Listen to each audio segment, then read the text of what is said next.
Good morning mga katongs. Yan, magandang araw po.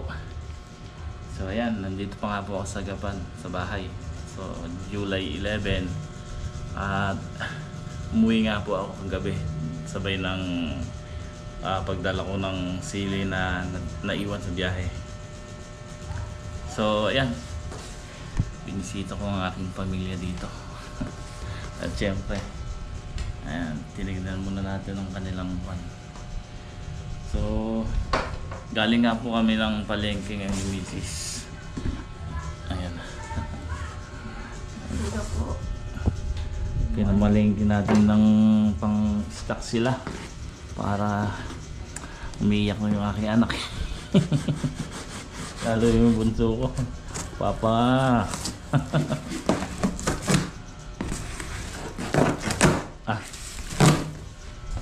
Binili lang natin sila ng pangluto-luto. Ayan. So gusto ng anak ko. Yeah, ngayon din to. Ayan. Tinapay, pamilienda nila. Kasi ito, gusto ng anak ko. Tankin meat. Saka San Marino. Saka Argentina. Yan. Hindi na nakuha sila ng gatas. Tsaka isang kayo na itlog. So at least kasi kahit na alam niyo yung nahahati yung utang. Yung isip mo pagka nandun ka sa farm, iniisip ko sila. Siyempre, iniintindi ko rin sila. So, pagka nandito ako, ang isip ko buhat kagabi nandun din sa farm. Pero okay naman po yun. Okay na yung bagay ala naman kailangan na sprayin doon, bombahin. Kasi ako lang naman ang nagkuhan sa pagbobomba. So, sabi ko iba to, ngayon, kahapon bago umalis, sabi ko tapusin na nila muna yung balagin sa palayan ni Joey para pagdating ko mamaya papataba kami. So bibili rin ako ng gamot sa dito sa binibilan namin sa Pulo. Yung dati kami nagpapakuhanan doon kami bumibili ng gamot. May binibili kaming isang polyar para sa pamamarako. Kasi yun ang ginagamit namin sa pakwan. Mabisa po yun. At susubukan natin sa palaya. Sabi ko nga kasi yung tiyatay may konting problema lang.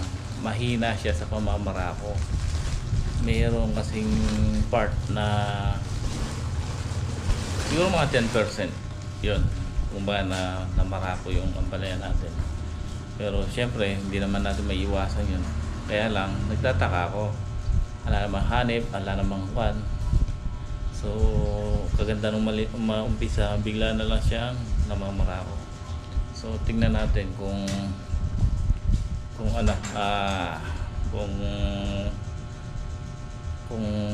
pwede yung gamot na ginagamit namin sa pakwan. Yung pakwan po kasi namin dati, pagka makita mo yung kanya itsura na namamarako, ini-sprayan namin doon. Bumabalik siya sa normal sa dati. Kaya susubukan natin yun. Bago ako umalis, sasangahin ko muna yung mga Madre de Agua dito sa gilid. Dadaling ko ron sa farm para makapagtanim tayo ng Madre de Agua.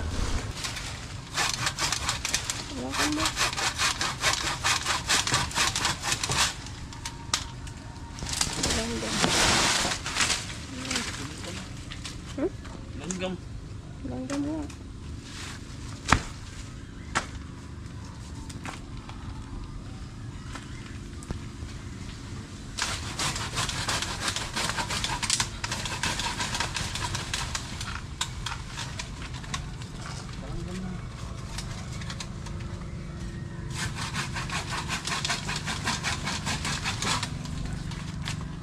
Masag na si Oscar.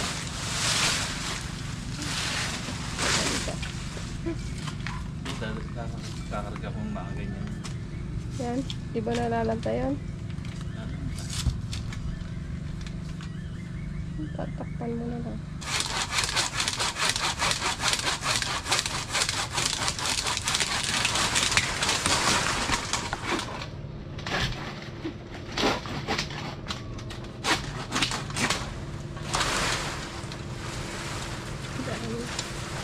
Dahil ini-star ko. Oh. Ha?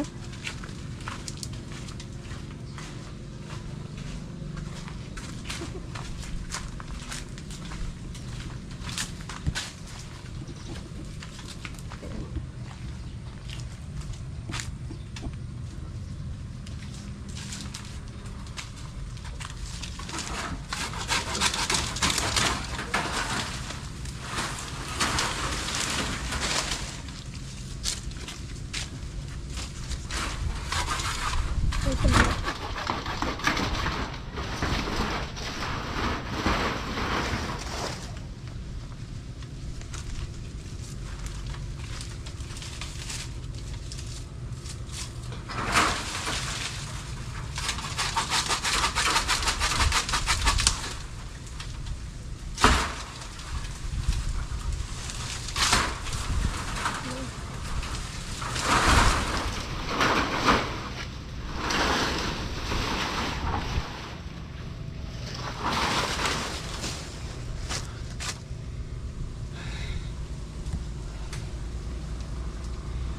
Papagupit sana ako nung punta kami sa Gapang kanina. Nasa puno yung mga barbershop. Ayoko pa naman nag-iintay. Ang wala sa anak mo. Ito mga katungso, ayan yung kalagayan ng ating backyard ngayon. Ni isang paanong manok wala. Wala na rin yung kulungan ng kambing dito. So yun, pina-open ko na kay misis para pwede nilang tambayan pag mainit. Kasi yung duyan dyan. Ano? Lagay ng anak ko sa terrace. Hindi, pagkano bili mo sila? Tigisa. Lagay mo para yan sila tumatambay. Malamig yan eh.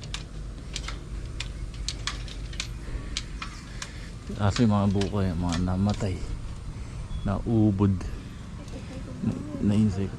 Ha? Putulin na. Tapos ito mga katongso, luminis na itong dating masukal dito sa likod, yung may mga kawayan. Ayan na, luminis na. So may nakabili na ito. May nakabili na po na ito yung dating lupa ko rin yan. So pero ang balita ko binibenta rin.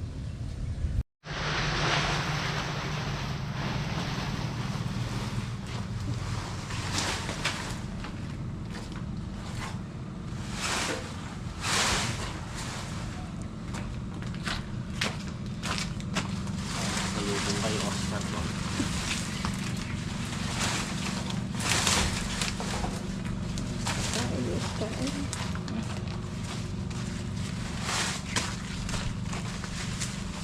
Load na matuti ako.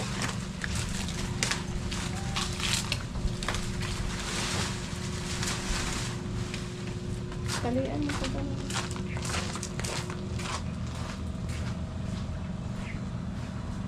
Tawag na.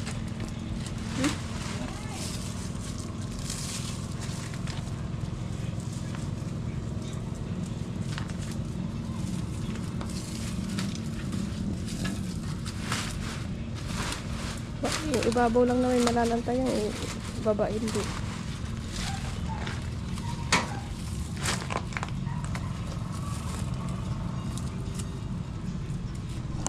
Kaya pa nga dito eh.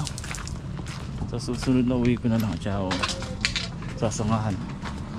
Puno na eh. Ayan o. Kapal na din pala yun nandito. So sa susunod na uwi ko, tsaka sasangahan.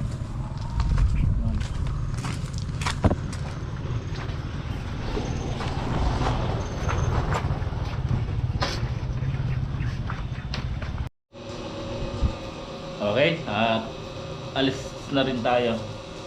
Kaya maya, iniintay ko lang yung mga anak ko dahil labasan na nga po nila. Mag 11:49 na. So alas 12 uwi nila. Papaalam lang ako.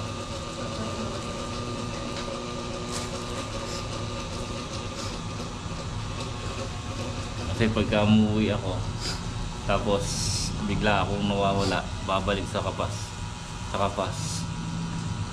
Nagtatanong sa mama niya, bakit daw bigla akong bumalik agad? Bakit daw saglit lang daw ako rito eh.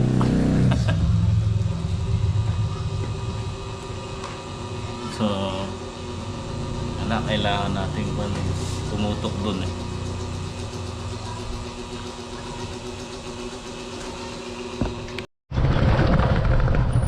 Ay, putik pala dito. At ayan nga po mga katongs, pabalik na ako sa farm.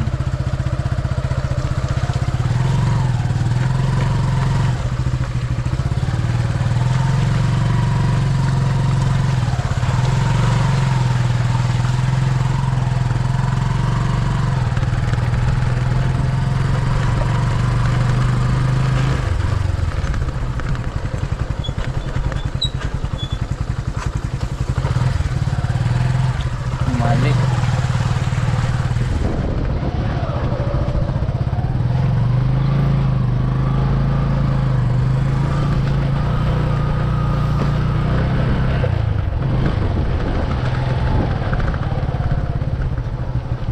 Dito po kasi mga katong shortcut.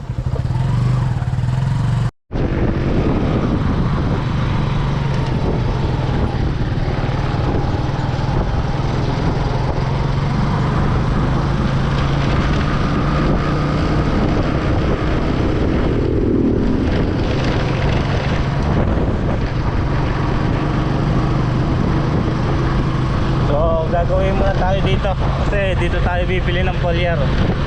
Ito yung tinatawag na pulo.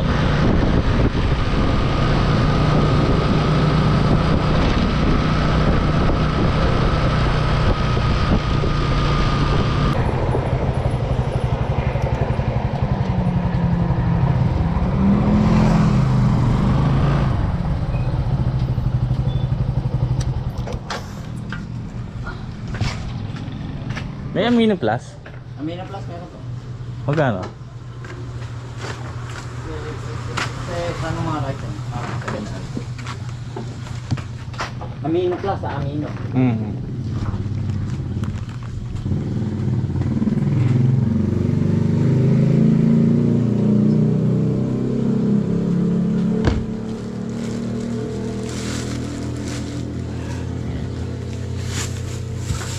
Beng, tanong mo na magkano? Yung dalawa ko.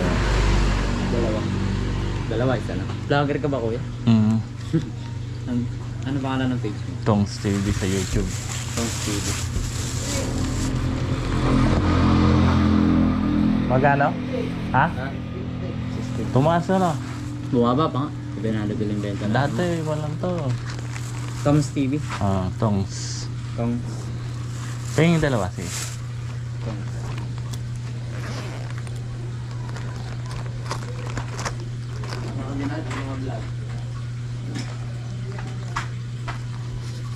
Ay, sa gulay. Diyan yung mong kan. Bayaran mo. Dalawa. Magkano? Pang resibo? 6? 650. De 1.3. 1-3. Ayan mo na. Naka 1-1. Alam mo double plastic yan brother.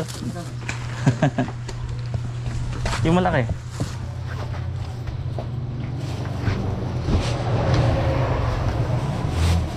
Tagal na ako dito bumibili. Ngayon nagwala kang kumasya ako. Shoutout kay brother. Ano pangalan mo? DJ. JJ yan. Sige, thank you ha. Sige.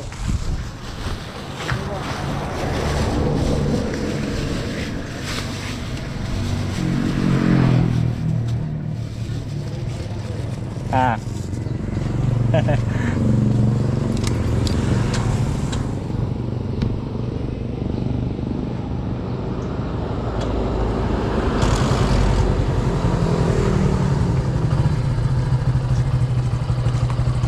Thank you. Ah.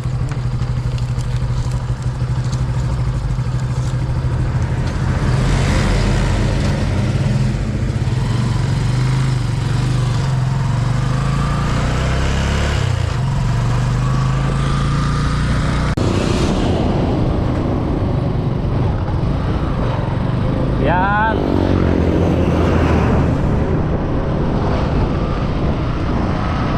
Okay mga katong, may nadaanan tayong barbero dito.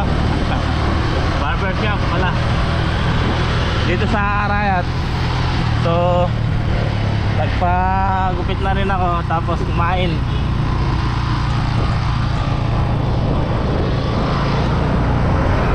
Kaya wala na pala tayong gasolina.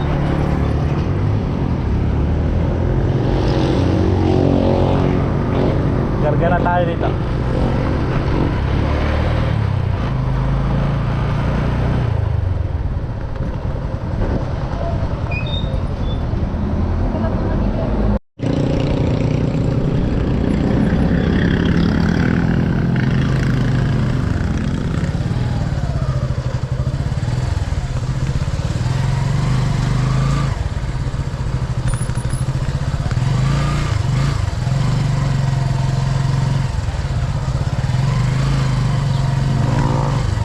Siguro buti umulan. Ayan, nandito na nga po tayo mga katongs sa farm. Talagang balak namin patubig bukas, buti umulan, oh. Ganda ng bulaklak ng talong, oh.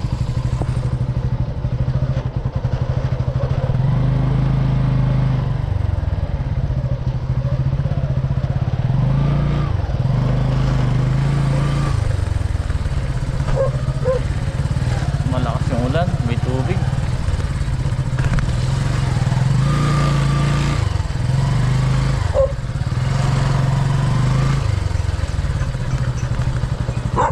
Malakas yung ulan. Ha? Kailan? Umaga? Ay, nasulot na pala. Okay, at medyo maaga pa naman, alas 4 pa lang. Siguro mag-grass cutter muna ako dito. Makabawas kaya mga 2 butas. After nun, mag-spray ako sa palaya, yung binili kong foliar. Ayan, maaga pa naman. So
Okay, mga katongs.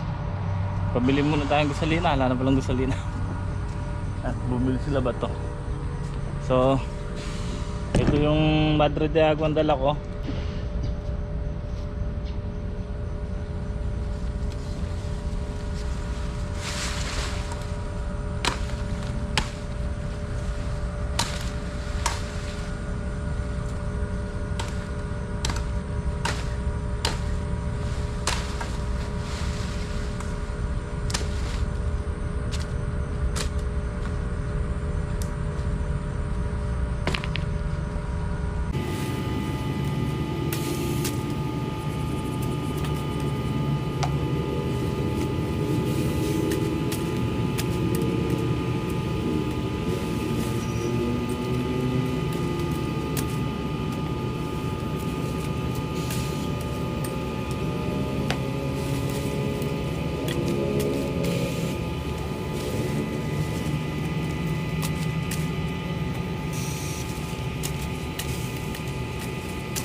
Dadala natin kila Bato ito doon sa kambing para kainin.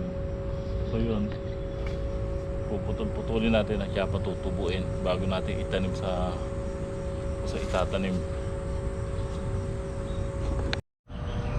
Okay po, ayan, hapon na, mag-i-spray naman tayo ng yung binili ko kanina, itong Amino Plus. So spray lang po natin ng solo ito,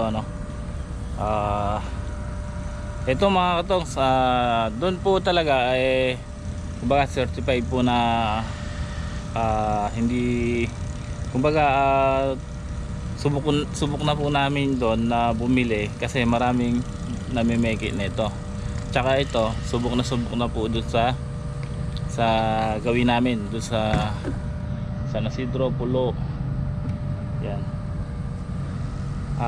Kung mas mainam yung 3G or Amo, ito po mas maganda. Kaya lang hindi ko ito nabibili noon, sinusubukan natin yung iba. So ito kasi matagal na namin ginagamit mula pa noong una sa paggugulay, sa pagpapakwan. So doon lang talaga bilihan nun sa lugar na yon. Kahit sa mga iba agri-supply na iba, wala po kayo mabibili. May mabibili po kayo na ganito sa online, mga peke.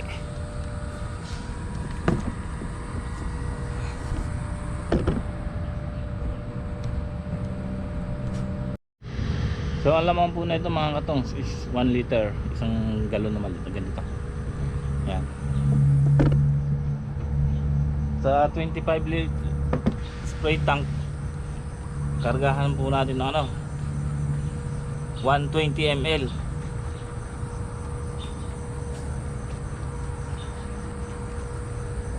Or 125 ml.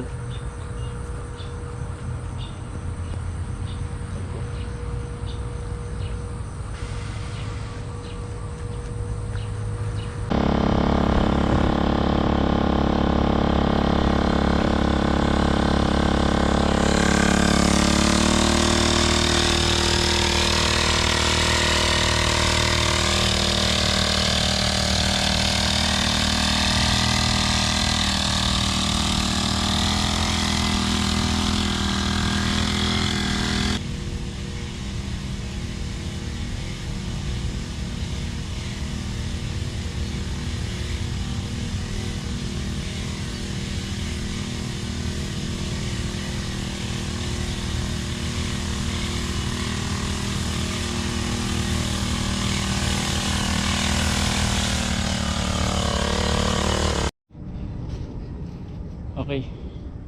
Magantabayan tayo. Nangingitim doon sa gawing arayat. Ayun. Papalapit dito. Baka masayang lang yung gamot natin. Kamahal pa naman. Tingnan niyo po mga katong yung binomba ko. Gamit ang power sprayer. Ayun. Patay na. So diyan natin tutundos yung yung sigarilyas. Yung kabila doon hindi ko pa na-spray yan. Yan, madilaw na mga katongs.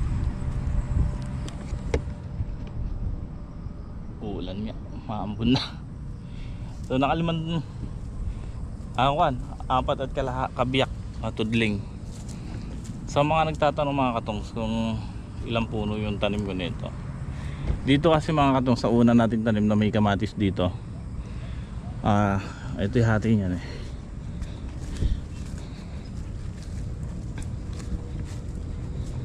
Dito po yung kalahati niya mga katongs sa dinadaanan namin papuntang Sapa kung saan nakakuan yung hose. Ayan po. Kaya mapapansin nyo dito makapal dito, manipis pa. Ito kasi yung bata. So yun nga po sa nagtatanong mga katongs, ang tanim nating ampalaya nauna rito 2 pack. Yung 2 pack kasi nun, parang katumbas din po ng 2 lata yon. Yung chatay po kasi nakapak lang yun, hindi kamukha ng mistisa nakalata. So kaya ako nasasabing 2 pack, pero parehas lang ng laman. Ang laman po nun 500 seeds. So nung tinanim ko yung mga itong 2 pack nauna dito lang. Pero ito po 8 tudling po ito yung nauna. Kasi dito medyo madalang yung tanim natin. Compare dito 7 tudling lang po ito. 2, 4, 6 7 lang po ito. May sumobra ng konti, tinanim ko lang po doon sa wala pang ambalag po yun. So bali 7 tudling, kaya lang ito makapal. Ang kagandahan po nito, kung papanoorin nyo yung previous vlog ko, ito po inano po namin to, pinunla sa seedling tray lang po, sa pinanggalingan lang ng tray ng sili. So pinunla ko po ito kasi nung binabad ko yung buto nag-uulan, kasalukuyan pumutok na yung buto, panay pa ulan. Ang ginawa ko, pinunla ko. Maganda naman nung naging tubo. Kahit nung pagkapunla talagang buhay po lahat yung buto. Kaya ito masinsin nung naging tanim dito, makapal. Kaya kung ito nga po, ayan, tingnan nyo, bata pa po yan.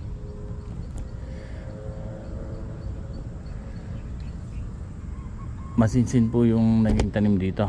Compare dito madalang lang, kaya naging 8 tudling. Dito marami pa tayo natirang hulipin, may mga hinulipan tayo, kaya ayan. Bali suma total sa lahat 4 na lata.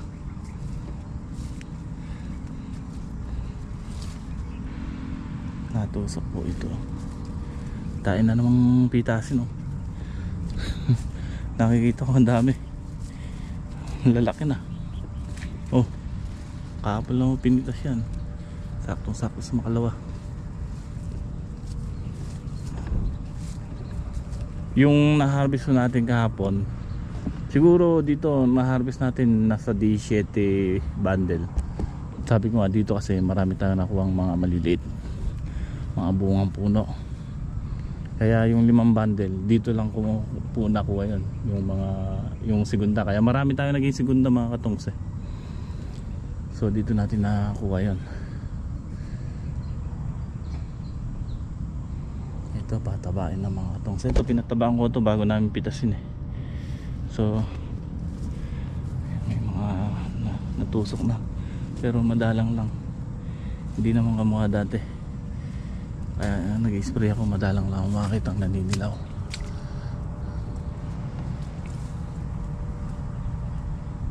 Ayun, maambun na, hindi na tayo makapag-spray yan. Bukas na lang na maga pa dito. So ito patatabaan din namin to sana eh. Sakto lang bukas yan kasi basa ilupa pag pinatabaan namin, kung mauulan ngayon.